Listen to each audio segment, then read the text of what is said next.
తీసుకోండి ఆ రైతులకు అని చక్కెర కర్మాగారాన్ని ఇయాలొచ్చి మాటలు చెప్తున్నాడు ఆయన. పసుపు గిట్టుబాటు ధర లేదు, ఎర్రజొన్నలు గిట్టుబాటు ధర లేదు, మొక్కజొన్న గిట్టుబాటు ధర లేదు. మీ చెరుకు కర్మాగారం తెరిచే పరిస్థితులు లేవు.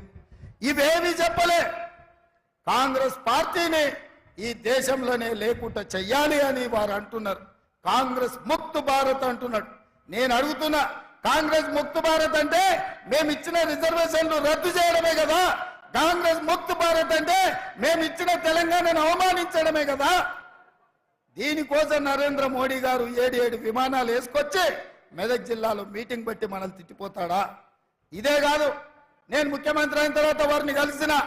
హైదరాబాద్ నగరానికి మెట్రో రైలు కావాలి, మా నగరం విస్తరించింది, విశ్వ నగరం అయ్యింది, దీనికి మెట్రో రైలుకు అనుమతులు ఇవ్వండి, నిధులు ఇవ్వండి అన్న. అనా పైసి ఇవ్వలే, ఆ మాట ఊసెత్తలే. మూసీ రివర్ ఇవాళ మురికి కూపంగా మారింది. హైదరాబాద్ లో ఉండే కాలుష్యం అంతా మూసీ చెరువులోనే, మూసీ రివర్ లోనే పోతుంది. దాన్ని ప్రక్షాళన చేసి మూసీ రివర్ ఫ్రంట్ చేయాలి, మూసీ రివర్ డెవలప్మెంట్ ఫ్రంట్ కావాలి అని అడిగిన. ఏమాత్రం ఇయ్యలేదు.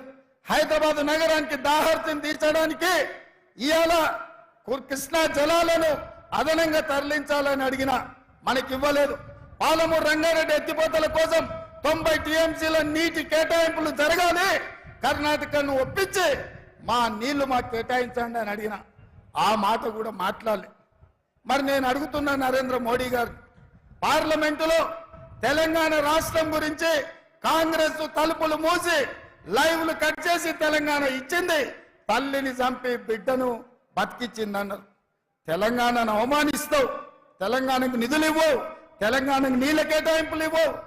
ఇవేవి చేయకపోను ఇవాళ ధైర్యంగా వచ్చి తెలంగాణలో ఓట్లు అడుగుతున్నాడు నరేంద్ర మోడీ గారు.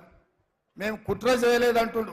నేను మీడియా మిత్రుల ద్వారా ఇవాళ చెప్పదలుచుకున్నా, సాయంత్రం 5 గంటలకు హైదరాబాద్లో ప్రెస్ మీట్ పెట్టి ఏ విధంగా రాజ్యాంగాన్ని రద్దు చేయాలనుకున్నారో, రాజ్యాంగాన్ని రద్దు చేయడం ద్వారా, రాజ్యాంగాన్ని సమూలంగా మార్చడం ద్వారా ఎట్లా రిజర్వేషన్లు దెబ్బతీయాలనుకున్నారో ఆధారాలన్నింటిని కూడా 5 గంటలకు మీడియాకు విడుదల చేస్తా. దేశ ప్రధానమంత్రిగా అబద్ధాలు చెప్తున్న నరేంద్ర మోడీ గారు, మీ స్థాయికి, మీ హోదాకు ఇది తగదు. ప్రధానమంత్రి గారు, మీరు మీ పార్టీ 2000 సంవత్సరంలోనే రాజ్యాంగాన్ని సమూలంగా మార్చడానికి కమిషన్ను నియమించిండ్రు, మీరు గెజెట్ నోటిఫికేషన్ ఇచ్చిండ్రు.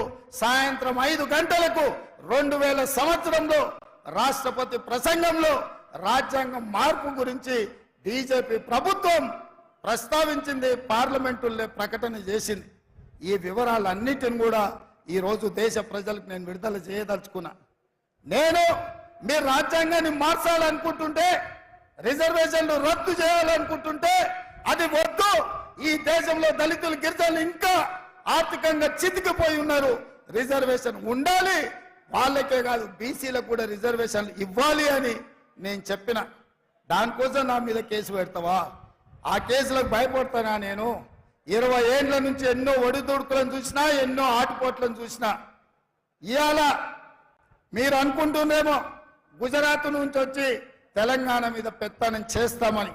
అందుకే 4 కోట్ల తెలంగాణ ప్రజలకు, మా 50 లక్షల నిరుద్యోగ యువకులకు నేను విజ్ఞప్తి చేస్తున్నా, ఇది తెలంగాణ పౌరుషానికి, గుజరాత్ ఆధిపత్యానికి ఈ ఎన్నికల్లో పోటీ.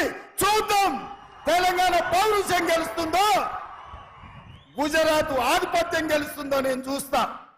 మా రాష్ట్రం నుంచి వచ్చి, నా రాష్ట్రానికి వచ్చి, నా రాష్ట్ర నడిగడ్డ మీద నిలబడి ఈ రాష్ట్ర ముఖ్యమంత్రిని బెదిరిస్తున్నావంటే తెలంగాణ సమాజం ఎడ్డిదో గుడ్డిదో కాదు. నువ్వు భయపడితే భయపడడానికి ఇక్కడ ఎవరు అమాయకులు లేరు. ఖబర్దార్ ప్రధానమంత్రి గారు, మీరు అనుకుంటుందేమో తెలంగాణ గడ్డ మీదకి గుజరాత్ నుంచి వచ్చి బెదిరిస్తామని. ఇది నా ఊరు, ఇది నా ప్రాంతం.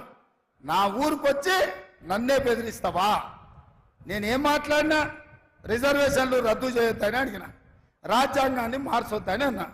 ఒకవేళ నీకు నచ్చితే నా మాట విను, నచ్చకపోతే నా ఇష్టం. రాజ్యాంగం మారితే రిజర్వేషన్లు రద్దు చేస్తానే ప్రజల్ని ఓట్లు అడుగు, ప్రజలే తీర్పిస్తారు ఎవరి పక్కన నిలబడాలను. అంతే తప్ప మీరు ఆలోచన చేయండి సోదరులారా.